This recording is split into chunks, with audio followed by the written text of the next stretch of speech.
رحم اللہ من قرأ الفاتحہ.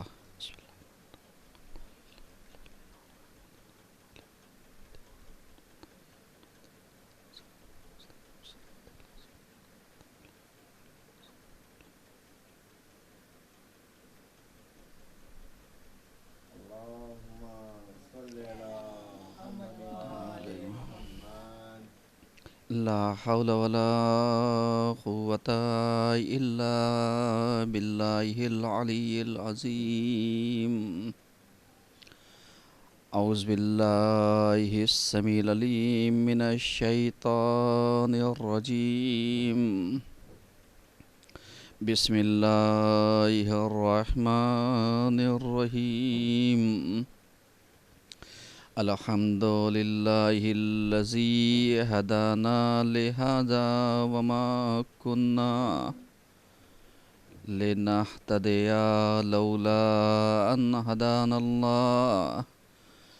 لقد جاءت رسل ربنا بالحق والصلاة والسلام وتحية والإكرام على النبي الأمي القرشي المكي المدني الهاشمي الأبتهي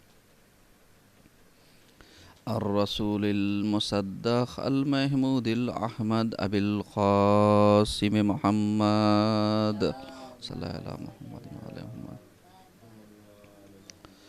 وعلى آل بيت الطيبين الطاهرين المعصومين المظلومين ولعنة الله على أعدائهم أجمعين من الآن إلى قيام يوم الدين. أما بعد فقد قالت زينب سلام الله عليها ما رأيت إلا جميلا. صلوات محمد وعلى محمد. عزیزان گرامی، آج کے یہاں کے خمسے کا آغاز ہو چکا ہے اور یہاں کے خمسے کی آج پہلی مجلس ہے جس کا عنوان اہل حرم اور کوفہ و شام کے حالات. اس موضوع پر ہم آپ کی خدمت میں 5 دن کی مجلسیں پیش کریں گے تاکہ چند معروضات ہیں کہ جس سے آشنائی ہونا بہت ضروری ہے. ہم نے جناب زینب سلام اللہ علیہا کے ایک بہترین فقرے کو کہ جس میں آپ نے دشمن کے منہ پر زوردار تماچا رسید کرتے ہوئے ارشاد فرمایا تھا، ما رأیت الا جمیلا، کہ میں نے اچھائیوں کے علاوہ کچھ نہیں دیکھا. ظاہر سی بات ہے کہ یہ ماہ سفر کی مجالسیں ہیں اور آج 6 سفر ہے. اہل حرم کے ایام چل رہے ہیں اور کوفہ و شام کے حالات اس وقت کے بد سے بدتر تھے کہ جس کو اہل بیت نے کس طریقے سے گزارا ہوگا یا اہل حرم ان حالات سے کس طریقے سے گزرے ہوں گے ہم اندازہ نہیں لگا سکتے، کیونکہ جو چیزیں ہمیں تاریخوں میں ملی ہیں، تاریخوں نے ان دردوں کو محسوس نہیں کیا ہوگا، لیکن الفاظ بیانگر ہوتے ہیں کہ جو ہم کو حقیقت تک پہنچاتے ہیں اور حقیقت سے نزدیک کرتے ہیں. یہی وجہ ہے کہ جب تک ہم حرم کو نہیں پہچانیں گے، اہل حرم کو نہیں پہچان سکتے۔ جب تک ہم اہل بیت کو نہیں پہچانیں گے، ان کی شان کو نہیں پہچانیں گے، ان کی عظمت کو نہیں جانیں گے، تب تک ہمیں ان کے گھرانے والے، قربانیاں دینے والے کبھی بھی سمجھ میں نہیں آ سکتے۔ کیونکہ اس زمانے میں جو چیزیں مشاہدے میں آئیں وہ یہی تھیں کہ لوگوں نے امام حسین علیہ السلام کو جاننے کی کوشش نہیں کی، معرفت حاصل کرنے کی کوشش نہیں کی۔ اس کے برخلاف ان کے ساتھ حسد، جلن، کینہ توزی، کینہ پروری، ان چیزوں کا اظہار کیا گیا تاکہ جو ان کے آباء و اجداد کے ساتھ پیغمبر کے زمانے میں گزرا تھا وہ اس کا بدلہ لیتے۔ کیونکہ جب تک آپ ہسٹری سے واقفیت نہیں رکھیں گے، آشنائی نہیں رکھیں گے، تب تک ہم کسی حقیقت تک نہیں پہنچ سکتے۔ اور اس حقیقت تک پہنچنے کے لیے ضروری یہ ہے کہ ہم اہل بیت کی عظمت کو پہچانیں، ان کی ذات کو پہچانیں، ان کے مرتبے کو پہچانیں، ان کے اخلاق کو پہچانیں، ان کی سیرتوں کو پہچانیں اور ان کے انجام دیے ہوئے عمل کو پہچانیں کہ انہوں نے کن کن چیزوں کو انجام دیا ہے، تاکہ ان چیزوں کے اوپر ہم عمل کر کے یا واجبات تک پہنچیں گے یا مستحبات تک پہنچیں گے، اور جن چیزوں سے انہوں نے ہمیں روکا تھا یا تو وہ مکروہ ہوں گی یا وہ مباح ہوں گی یا وہ حرام ہوں گی۔ اب ان چیزوں کو اگر ہمیں سمجھنا ہے تو ہمیں نسبت دیکھنا پڑے گی کہ جس نے دین کو ہم تک پہنچایا، اللہ کے دین کو روشناس کروایا، ان سے ان کا رابطہ کیا تھا، ان کی آشنائی کیا تھی اور ان کی قربت کیا تھی۔ کیونکہ انسان اگر کسی کا مخالف ہوتا ہے اس وقت مخالفت کرتا ہے یا تو سامنے والے کی برابری کرنے کی جرأت اور ہمت نہیں ہوتی کہ صاحب ہم سامنے والے کی برابری نہیں کر سکتے اس لیے ہم مخالف ہیں، یا سامنے والے کے برابر نہیں جانا چاہتے یا جا نہیں سکتے۔ دو الگ الگ باتیں ہیں، کیونکہ ہمیشہ مخالفت کا سرچشمہ اگر آپ تلاشیں تو آپ کو یہ ملے گا کہ مخالفت ہمیشہ وہیں پر ملے گی جہاں پر ہم کسی چیز کی برابری نہیں کر سکتے، جہاں پر ہم کسی کے برابر میں نہیں آ سکتے۔ اگر ہم کسی چیز کے برابر میں آ سکتے ہوتے تو ہم مخالفت نہ کرتے، ہم آنے کی اور پانے کی کوشش کرتے۔ اہل بیت کے ساتھ بھی ایسا ہی ہوا کہ جب لوگوں نے آ کر کے پیغمبر سے یہ کہا کہ صاحب ہم آپ کو کیا دے سکتے ہیں، آپ نے ہمیں دین سکھایا، ایمان دیا، ایمان کی دولت دی، یقین دیا، اطمینان دیا، خدا دیا، اہل بیت دیے، ہمیں دین کامل دیا، ہمیں انسان بنایا،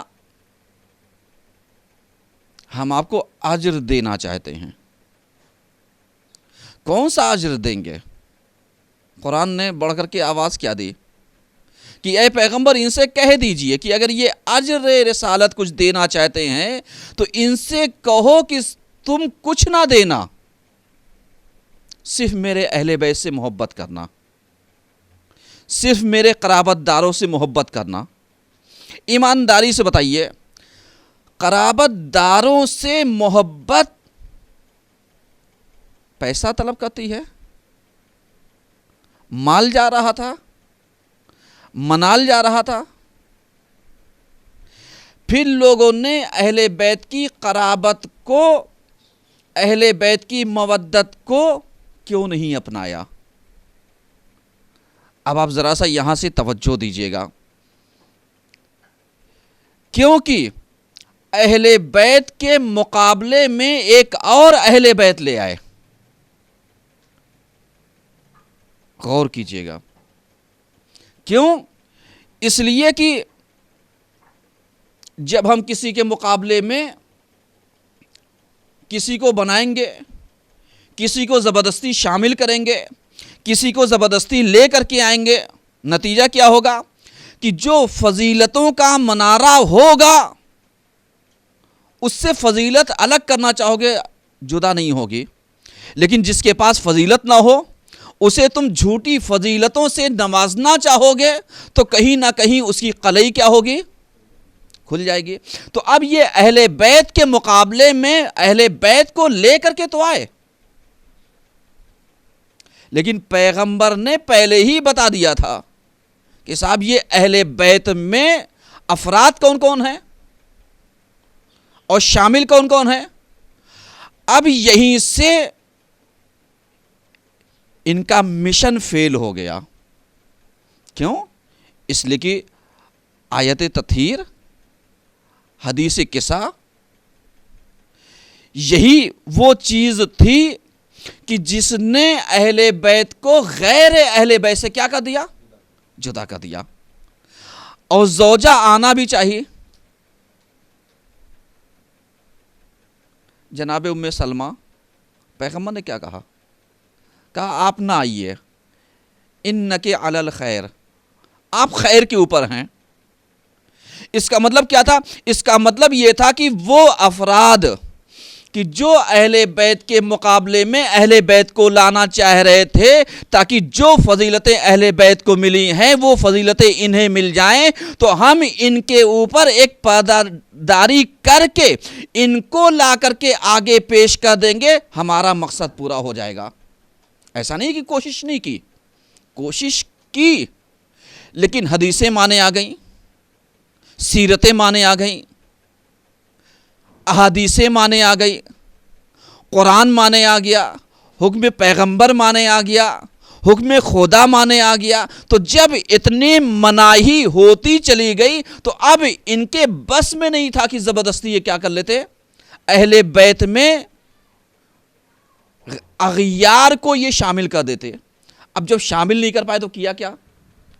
کیا یہی کہ صاحب یہ جو قرآن کی آیت آئی ہے وہ یہی کہتی ہے صاحب اس سے مراد خالی یہی حسن حسین اور فاطمہ علی محمد نہیں ہیں، اس کے اندر ازواج بھی شامل ہیں۔ لیکن کیا کہنا حدیث قصہ کا، کیا کہنا کالی کملی والے کا کہ جب اس قصہ میں زوجہ آنا چاہی تو پیغمبر نے روک دیا۔ اچھا ہوا زوجہ آنا چاہ رہی تھی، نہ آتی تو لوگ کہتے صاحب کوئی بیوی گئی نہیں، گئی ہوتی تو پیغمبر روکتے تو ہم جانتے۔ لیکن ام سلمہ کا جانا اور پیغمبر کا روک دینا اس بات کی دلیل ہے کہ دیکھو تم جس کو اہل بیت کہو گے وہ الگ ہوں گے اور جو پیغمبر کے اہل بیت ہیں وہ الگ ہیں۔ اب جو ہم نے قرابت داری سے تمہیں محبت اور مودت مانگی ہے وہ اس سے مانگا ہے، ان سے نہیں مانگا ہے۔ اب اگر تم دامن ان کا پکڑے رہو گے تو نجات ملے گی، زوجہ کا پکڑ لو گے گارنٹی نہیں ہے کہ نجات مل جائے۔ آپ غور کر رہے ہیں؟ یہاں سے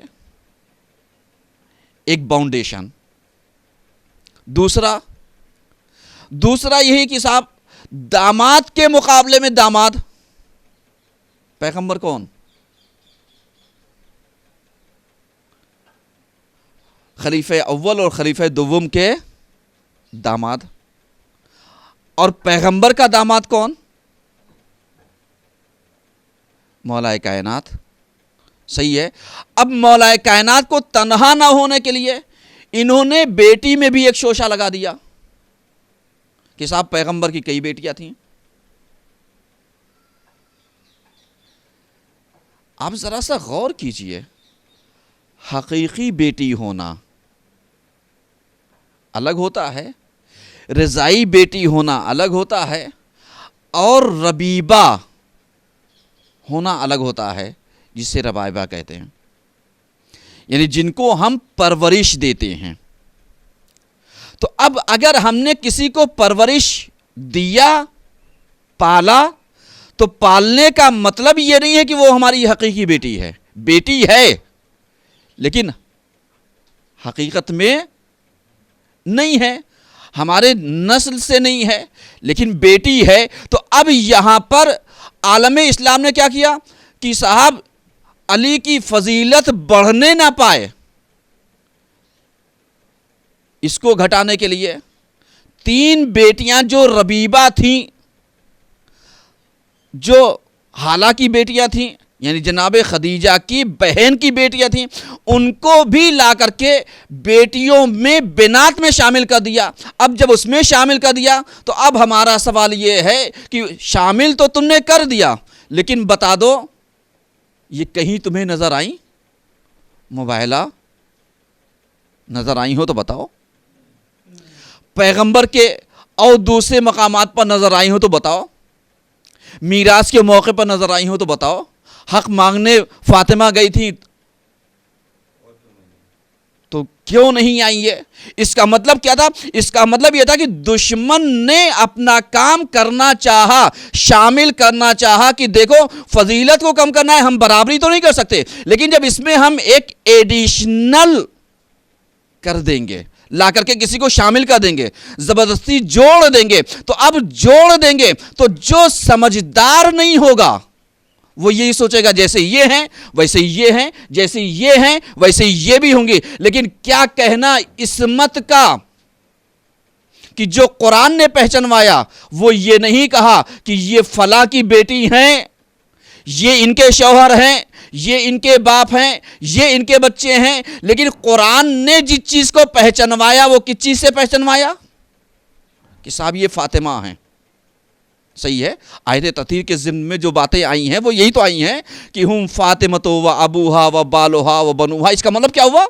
اس کا مطلب یہ ہوگا کہ یہ بتا رہی ہے کہ تم یہ نہ سوچنا صاحب 4 بیٹیاں تھیں، ایک بیٹی ہے، اس لیے کہ پیغمبر اس کے گھر آ کر کے کہہ رہے ہیں کہ میں ذوف محسوس کر رہا ہوں. اس کا مطلب یہ ہے کہ اگر اور بھی بیٹیاں تھیں تو پیغمبر اور بیٹیوں کے گھر چلے جاتے اور کہتے لاؤ اپنی چادر، مجھے کمزوری محسوس ہو رہی ہے. لیکن کسی کے گھر نہ جانا اس بات کی دلیل یہ ہے کہ پیغمبر کی اکلوتی بیٹی فاطمہ تھی. شامل تو لوگوں نے کرنا چاہا لیکن شامل نہیں کر پائے. داماد بننا تو چاہا لیکن بن نہیں پائے. اب آپ دیکھیے جب انسان برابری نہیں کر پاتا ہے تو پھر دشمنی پر اترتا ہے. علی و فاطمہ کے مقابلے میں اترنے کا مقصد ہی یہی تھا کہ صاحب ہم برابری نہیں کر سکتے. لیکن یہ جو دل میں چھپا ہوا بغض تھا اور حسد تھا یہ نکلتا کیسے؟ آپ بتائیے. آپ نے 12 مجلسیں سنی ہیں اور سنتے ہیں. جب امام حسین علیہ السلام نے کہا محمد مجھے کیوں قتل کرنا چاہتے ہو، تو آپ جانتے ہیں جواب کیا تھا؟ لبغض ابیک، یعنی تمہارے باپ کے بغض میں تمہیں مارنا چاہتے ہیں. یہ سب تاریخ کے جملے ہیں. اب ذرا سا ملائیے کہ جو ڈائریکٹ نبی کی بیٹی کا بیٹا تھا، وہ نبی کا چچا زاد بھائی ہوتے ہوئے اور داماد ہوتے ہوئے اس کے بیٹے کو مارا کس لیے؟ بغض میں۔ اب جب ان کے بغض میں ان کو مارا، اب جو ان کے حرم ہوں گے ان کے ساتھ کیا کریں گے؟ آپ غور کر رہے ہیں؟ عنوان سمجھیے گا، یعنی ابھی میں نے پہلی مجلس اسٹارٹنگ کی ہے، ابھی 4 دن کی گفتگو اور آگے آئے گی۔ میں عرض کروں گا آپ کی خدمت میں، آپ ذرا سا غور کیجئے کہ یہاں پر جب حسین کو نہیں چھوڑا تو حرم کے ساتھ کیا کرتے؟ اور جس کو مس گائیڈ ہی کیا گیا ہو، جس کو ورغلایا گیا ہو، جس کو بہکایا گیا ہو، اس کے ساتھ کیا ہوگا؟ اب آپ ذرا سا اندازہ لگائیے، آج میں کوفہ پڑھوں گا تاکہ آپ اہل حرم کو سمجھیے گا۔ ایک نتیجے تک میں نے پہنچایا کہ مطلب جب نبی کی بیٹی کے ساتھ اور بیٹی کے بیٹے کے ساتھ کربلا میں ظلم کیا تو ان کے اندر رحم نام کی چیز ہوگی؟ نہیں ہوگی۔ علی کو پہچانتے نہیں تھے، علی کو جانتے نہیں تھے، علی کو پہچانتے بھی تھے اور علی کو جانتے بھی تھے۔ اتنا آسان نہیں تھا علی کو بھلا دینا، لیکن جب انسان کسی سے حسد کرتا ہے اور بغض کرتا ہے، بغض رکھتا ہے، کینہ، تو وہ ساری چیزوں کو کیا کرتا ہے؟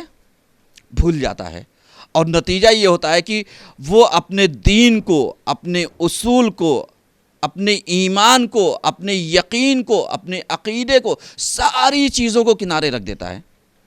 اور جب ساری چیزوں کنارے رکھ دیتا ہے تو وہ بھول جاتا ہے کہ میں کس کا ماننے والا ہوں۔ اب وہ اگر نبی کے نواسے کو ذبح بھی کرے گا تو بسم اللہ اللہ اکبر کہہ کے ذبح کرے گا۔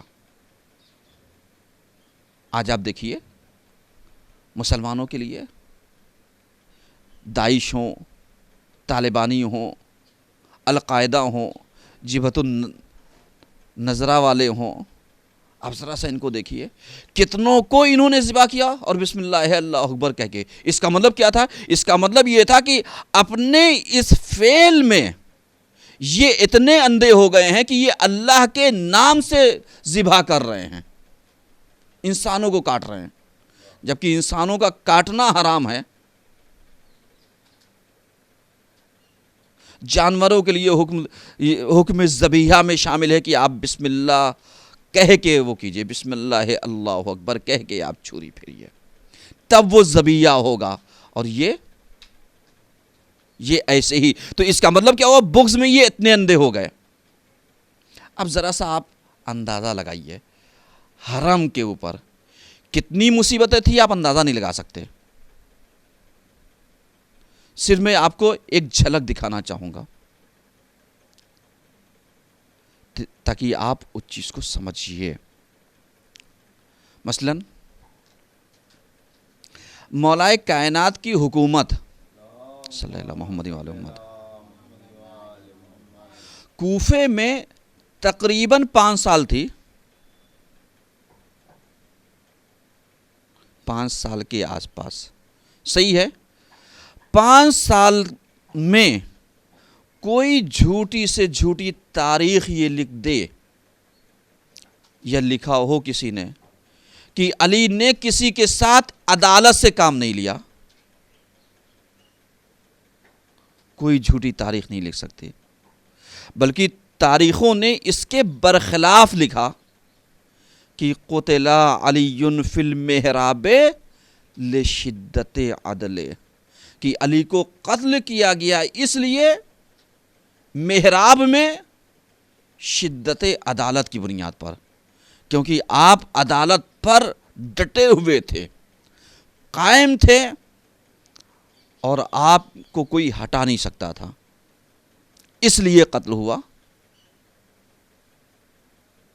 اب آپ بتائیے، جس کا باپ والی کوفہ ظاہری رہا ہو، ہم تو مولائے کائنات کہتے ہیں،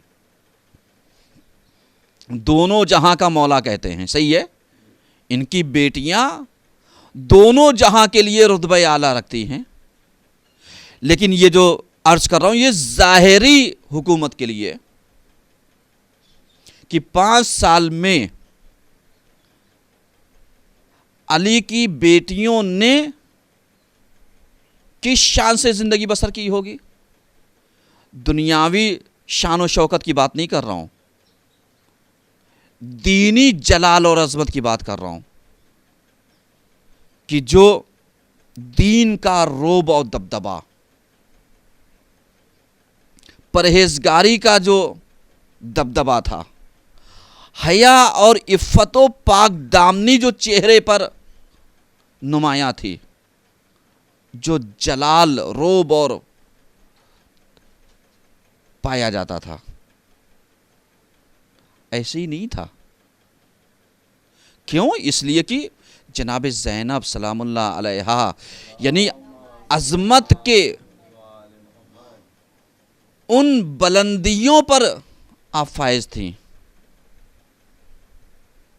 کہ آپ اسی کوفہ میں عورتوں کو درس قرآن دیتی تھیں، اور جب درس قرآن کے لیے نکلتی تھی تو آپ جانتے کیسے نکلتی تھیں؟ جو تاریخوں نے لکھا ہے وہ ایسے نکلتی تھی کہ حسن اور حسین داہنے اور بائیں، مولائے کائنات خود آگے آگے۔ یہ پڑھ رہا ہوں تاکہ آپ حرم کو سمجھیے گا اور اہل حرم کو سمجھیے گا۔ کیوں؟ اس لیے کہ میرا موضوع ہی ہے اہل حرم اور کوفہ و شام کے حالات۔ میں اسی چیز کو بیان کرنا چاہ رہا ہوں کہ آپ ذرا سا غور کیجئے کہ جب جناب زینب نکلتی تھیں تو مولائے کائنات آگے آگے، تاکہ کسی کو بھی علی کی بیٹی کا قد اور قامت نظر نہ آئے۔ ایسا نہیں تھا کہ حجاب میں نہیں تھی، قد و قامت میں بھی پردہ تھا، اور اس کے بعد جب نکلتی تھی تو قندیلوں کو، چراغوں کو گل کر دیا جاتا تھا۔ سمجھ رہے ہیں؟ اور اس کے بعد آپ جب درس قرآن دے رہی تھیں تو قرآن کی آیتیں بیان کرتے کرتے ایک سورے کی ابتدائی آیت جسے حروف مقطعات کہا جاتا ہے وہاں تک پہنچی۔ بسم اللہ الرحمن الرحیم، کاف ہا یا عین صاد۔ جناب زینب نے سلام اللہ علیہا نے عورتوں کے لیے جو اس کی تفسیر کی ہے، کہا تم جانتے ہو؟ کاف سے مراد کربلا، ہا سے مراد ہلاکت، یا سے مراد یزید، کاف ہا یا عین کا عین سے مراد اطرت، صاد کا صاد سے مراد صبر۔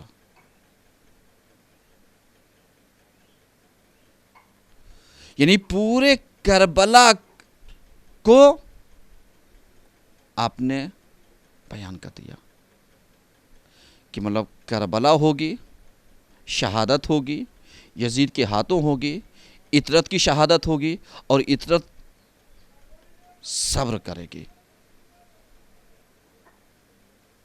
یہ تھیں جناب زینب، اور ان کے بارے میں یہی تھا۔ آپ اندازہ لگائیے گا ذرا سا کہ یہ بالغ ہونے کے بعد اپنے باپ کے سامنے بھی جھجکتی تھی، تاکہ اگر کوئی فرمائش کرنی ہو تو ماں کا سہارا لے کر کے باپ تک بات پہنچاتی تھی۔ یہ تھی تہذیب، یہ تھے بہترین تمیز۔ اور اس کے بعد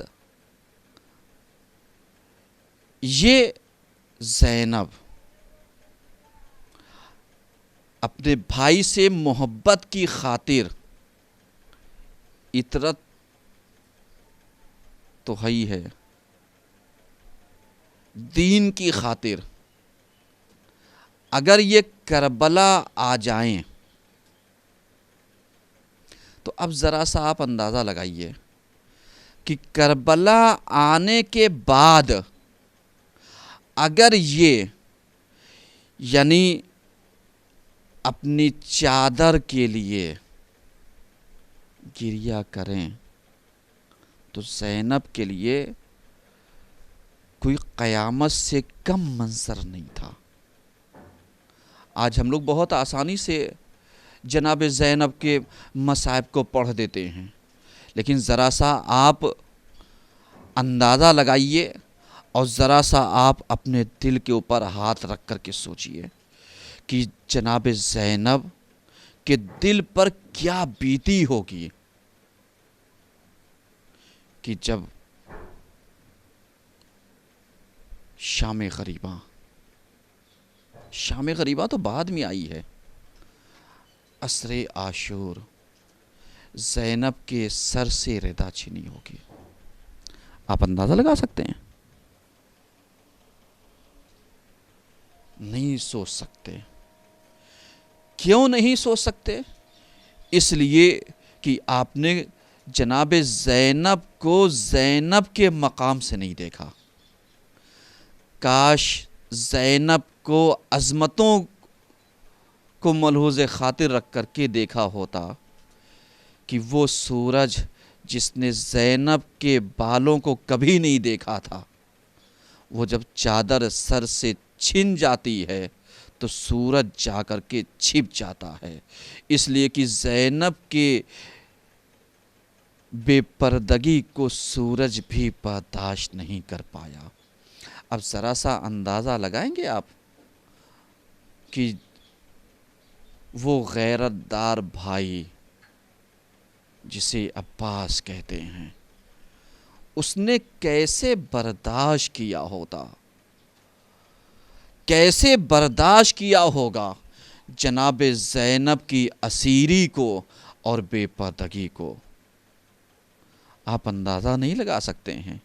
کیوں؟ اس لیے کہ غیرت دار بھیا جس کا پایا جاتا ہو، اور اسی لیے جناب زینب بار بار کہتی تھی کہ جس کا غیرت دار بھائی عباس پایا جائے اس کے سر سے چادر کون چھین سکتا ہے۔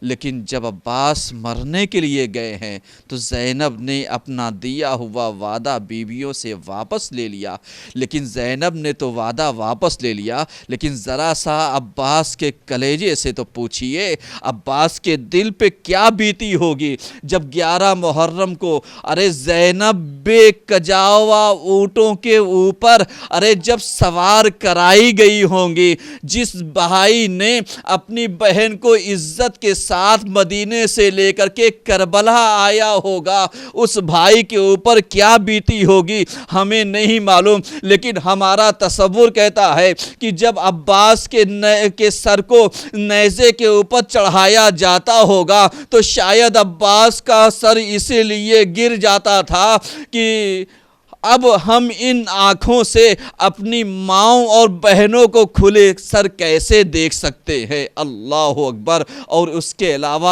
آپ جانتے ہیں ابھی ہم نے پڑھ دیا کہ اہل حرم جو تھے ان کا رتبہ کیا تھا، جناب زینب کا مقام کیا تھا، جناب زینب کتنی آبرومند تھی، کتنی مقدسہ بیوی تھی، لیکن ہائے زینب کی مظلومی جب یہ کوفہ آئی ہیں تو خدا نہ کرے کوئی ایسا شرافت مند شخص وہ اسیر اور قیدی بنا کر کے لایا جائے اور اس جگہ لایا جائے جہاں کی وہ شہزادی بن کر کے جی ہو۔ ہائے میں نہیں جانتا زینب نے کیسے کوفے میں قدم رکھا ہوگا، لیکن ہاں جو روایتیں کہتی ہے وہ یہی کہتی ہے کہ جیسے ہی زینب نے کوفے میں قدم رکھا ہوگا، ارے زینب کا دل مچل گیا ہوگا۔ ایک کوفیوں کم سے کم اپنا سر تو نیچے کر لو، اپنی نظریں تو نیچے کر لو، اس لیے کہ زینب ایک زمانے میں یہاں کی شہزادی رہی ہے، لیکن ہائے زینب کی مجبوری،